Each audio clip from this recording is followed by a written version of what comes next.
Jadi hati yang dilihat.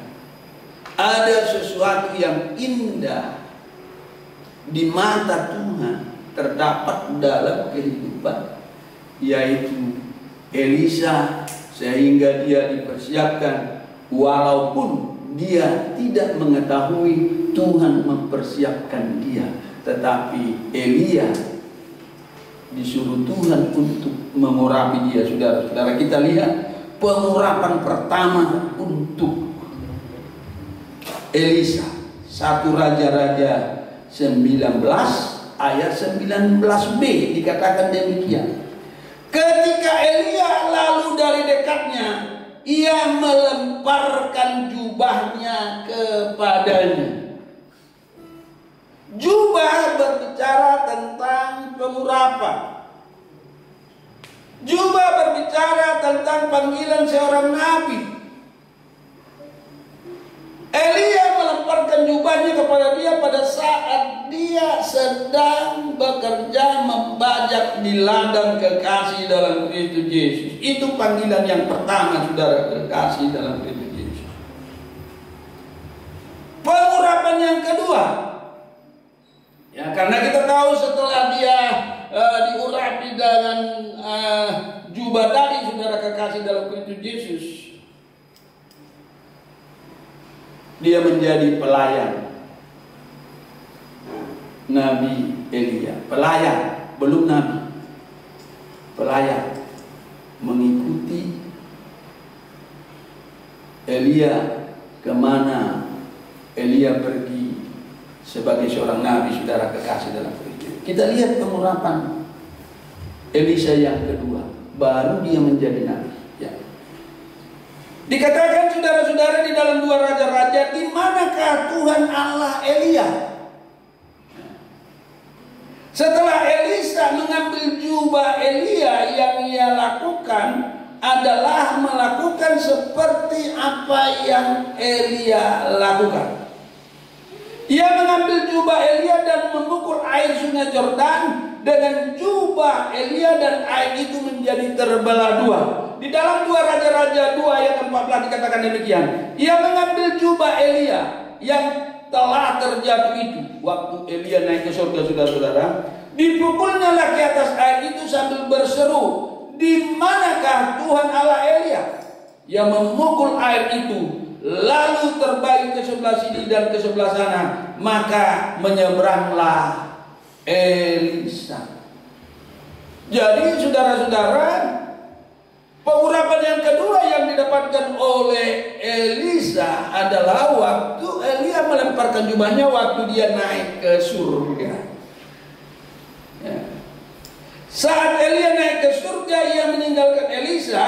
Mukjizat pertama yang ia lakukan adalah membelah sungai Yordan seperti yang Elia lakukan, Bapak Ibu kekasih. Dalam ayat 15 di dalam 2 Raja-Raja dikatakan, rombongan nabi dari Jeriko mengakui Elisa bin Safat dari Abel Mehola menjadi nabi menggantikan dia. Ya, setelah Elia naik ke surga, jubahnya dilempar dari atas kepada Elisa, dan Elisa memakai jubah itu juga menghempaskan, yaitu air sungai Yordan, dan air sungai Yordan terbelah dan dia menyeberang ke seberang, saudara-saudara. Dan setelah itu rombongan nabi yang ada di Jeriko berkata, saudara, bahwa roh Elia sudah turun kepada Elisa. Kita akan lihat sebagai ayat terakhir di dalam firman Tuhan pagi hari ini di ibadah live kita ini, di dalam 2 Raja-Raja pasal 2 ayat 15 sebagai ayat kunci dikatakan demikian. Ketika rombongan nabi yang dari Jeriko itu melihat dia dari jauh, mereka berkata, roh Elia telah hinggap pada Elisa. Mereka datang menemui dia lalu sujudlah mereka kepadanya sampai ke tanah. Sejak itu Elia sah menjadi nabi, menggantikan gurunya yang diangkat Tuhan naik ke surga, karena dikatakan roh Elia telah hinggap pada Elisa. Amin. Kita berdoa saudara kekasih dalam Kristus Yesus. Terima kasih Tuhan, firman-Mu yang singkat di ibadah live kami pagi hari. Kami juga terkadang tidak mengerti.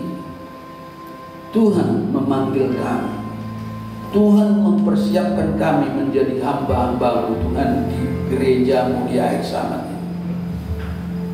Tetapi lewat khotbah pagi hari ini kami mengerti betapa Tuhan mengasihi kami, betapa Tuhan memperhatikan kami.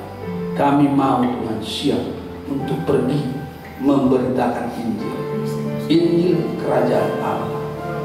Terima kasih Tuhan, firman-Mu yang singkat ini akan memotivasi kami untuk tetap setia melayani Tuhan sesuai dengan panggilan kami. Terpujilah Tuhan kekal selama-lamanya. Dalam nama Tuhan Yesus kami sudah berdoa dan mengucap syukur. Haleluya. Amin. Kita berdoa untuk ya. Kita ke depan.